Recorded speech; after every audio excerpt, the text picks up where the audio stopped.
Welcome to the Best of Investing. I'm Edward Brown, your host. Here's our format. A bunch of guys sitting around a bar. There's no bar. Having drinks. There's no drinks either. But we're talking business, and you, the audience, are listening in. The Best of Investing is actually a radio show that has been around since August 2010, and it airs every Saturday on Fox News Radio, 9:10 a.m. at 1 p.m. Now, we're not a political show. We're strictly business, so everyone will be happy with that. We'll have various speakers, guest speakers, attorneys, accountants, economic advisors. But the cool thing about this is that you're actually getting to see scenes behind the scenes. So we all have headphones on because we're recording a radio show that is going to be airing on the air on radio. But in addition, you get to see what happens during the commercial breaks, how we prepare for the next segment. So it's a lot of fun. There's going to be a lot of levity because I like to try to throw a little bit of humor in there because, you know, just business by itself sometimes gets a little boring. So you got to always kind of break things up. Remember, I'm Edward Brown, wishing you the best of investing. Are you ready? Let's go. Well, welcome. You're listening to the Best of Investing on News Talk 910. This is the show where we present valuable information about real estate, the financial markets, and other economic business of the day. For those of you listening for the first time, here is our format. A few guys sitting around a bar having drinks without the drinks, talking business with you, the audience, listening in. And I'm your host, Edward Brown. I'm honored to have as my co-host Mark Hunt of Pacific Private Money, California's premier private lender, and Brian Burke of Praxis Capital. And today's trivia theme is unusual sports stories. I knew you guys would like that. Yeah. All right, here we go. Ordinarily, we have an extra guest in the studio, but today I'm going to be the guest. And so I'll interview myself as well as you guys. And what we're going to be talking about is the ins and outs of life insurance, because I've been licensed since 1984 and I've been quite an expert on life insurance for many years. And I want to share with the audience certain secrets to make sure that our listeners are not overpaying for their life insurance. All right? And we're going to make this exciting. We're going to try to make it exciting. Okay. So go ahead, guys. Shoot me with the first question. Well, the obvious question, Edward, term versus whole life or universal life, what's the deal with those? Okay. Basically, term insurance is for the term of whatever you decide you want to buy your life insurance for. So it could be you want to just buy a 5-year policy, could be a 10-year policy, or it could be what they call annual renewable term, which is every single year you get a new bill and it keeps going up in price. All right? It's got no value at all. Versus if you get something like whole life or universal life, you give the insurance company extra money, but your premium basically would stay the same and it could build up some value. And we'll get into that a little bit more when we get into other questions. So when you said with the term insurance, if you're older, would the term premium be higher than for younger people? Of course, because the odds of you dying are a little bit easier then, right? Except if you buy the policy when you're young enough, then you can get it fixed. So there are policies out there that you can buy a 20-year term policy, and if you're, let's say, 30, it's guaranteed not to go up for the next 20 years. I'm on my 19th year of a 20-year You are. policy. Okay, we're going to have to talk about close. that. I shudder at what the premiums are going to be on It's gonna skyrocket. Oh. Yeah, I'm just telling you now because now you're telling the audience how old I am. That's right. Sorry about that, but no, that is the truth. Skyrocket, thanks. And that's what happens a lot of times is that, and I'm not advocating one type of insurance versus another. I'm just trying to educate the public here. Generally speaking, if you have the money, you can do a better deal with the universal or whole life policies. But it's kind of tough because the premiums are very expensive. So what ends up happening is instead of paying, $200 a year, you might have to pay $2,000 or $3,000 a year. But it'll stay constant and it'll build up some cash value. Which has a lot of value for the policyholder if they're going to need that insurance throughout their whole life. But for someone who might just need to bridge a gap for, the next, if something were to happen to me in the next 5 years, we're really going to need this money. But after 5 years, I think we'll be okay. We won't need any insurance. That might be where the term would be a better deal?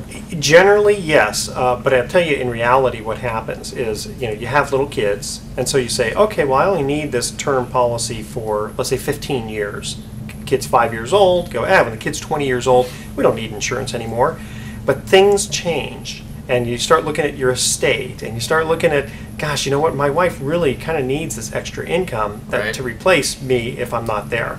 So definitely term insurance does have a place. And in fact, for me personally, I'll tell you what I did. I bought a universal policy, and I stuck $10,000 a year into that policy in my 20s.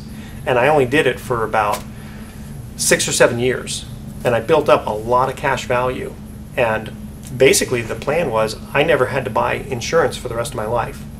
Now, I know that was really popular in the 80s and 90s, because I know that we had bought a form of a universal life when they first came out, and they were promising some pretty high returns. But are those still worthwhile investments today? What kind of internal rates of return are you talking about? That's an excellent question. In this era of super low interest rates. Okay, let's go back in time for just a minute.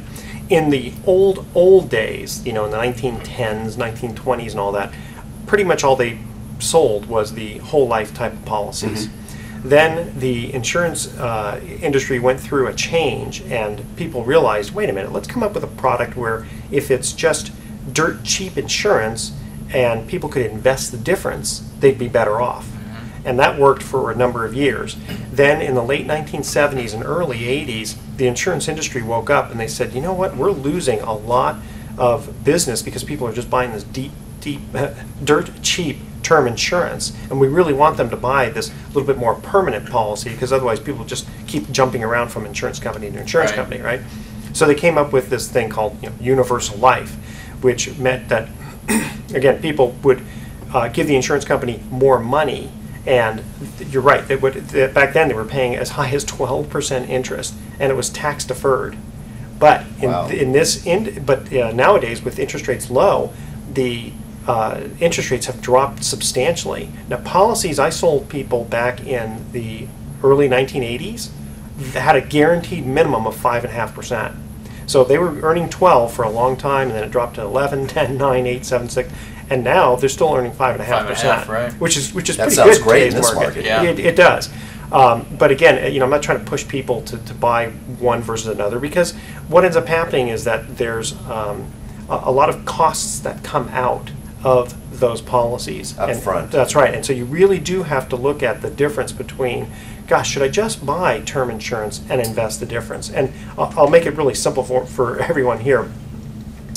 The IRS has something called, or it's Congress basically, but it's called a modified endowment contract. And what that means is the IRS basically says, you know what, you can throw all of this money into into insurance and build up as much cash value as you want, tax deferred.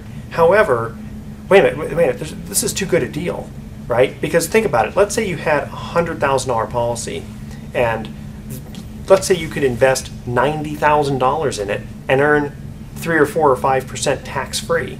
Right. That's a pretty good deal. Plus, you still have this insurance, right? Because you can buy the kind of insurance where they add the cash value to the 100,000. So you might get 190 yeah. Exactly. Or there's different ways to do it. You could do it where you just get 100. Well, the IRS said, wait a minute, that's too good a deal. So they actually limit it and say, based on your age, how much you're going to be putting in, and for how long a period. If you put in too much money and it builds up it'll build up tax deferred. And if you take money out, then you'd have to start paying taxes and possibly a penalty if you're under 59.5.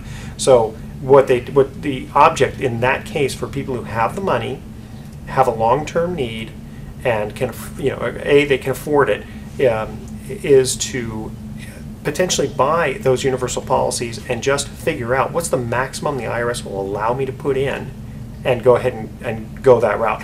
But again, they're very expensive.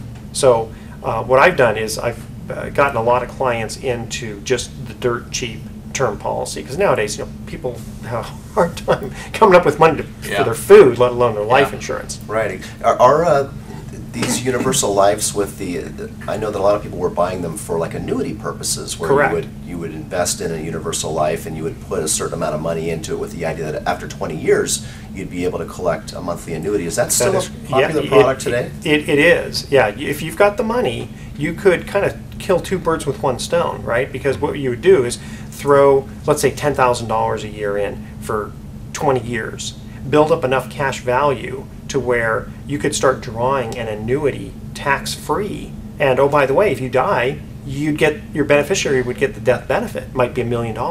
So you kind of get the best of both worlds. So what one would do in that analysis is, am I better off to just buy a dirt cheap term insurance policy for $300 a year for 20 years and invest $9,700 in some other investment? In the annuities, right? In an annuity or something else, exactly. And when we come back from break, I've got a few more little secret tidbits to share with the listeners. So we're going to cut to our first commercial break here. And here is the question. And again, we're talking about trivia theme is unusual sports stories. All right, here we go. In the 2002 World Series, what San Francisco Giant picked up Dusty Baker's son who wandered near home plate? And we will be right back.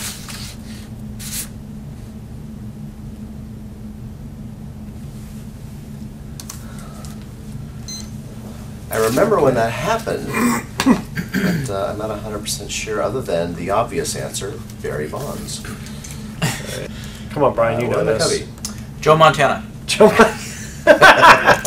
Do that, I like that. Welcome back to the Best of Investing. I'm Edward Brown, your host, along with Mark Hunt and Brian Burke. And when we cut to the first commercial break, we asked this trivia question, and the theme is unusual sports stories. In the 2002 World Series, what San Francisco Giant picked up Dusty Baker's son who wandered near home plate? Brian, you're shaking your head. What's the answer? I have no idea. My guess was Joe Montana. Joe Montana. I don't know anything about sports. That is incorrect.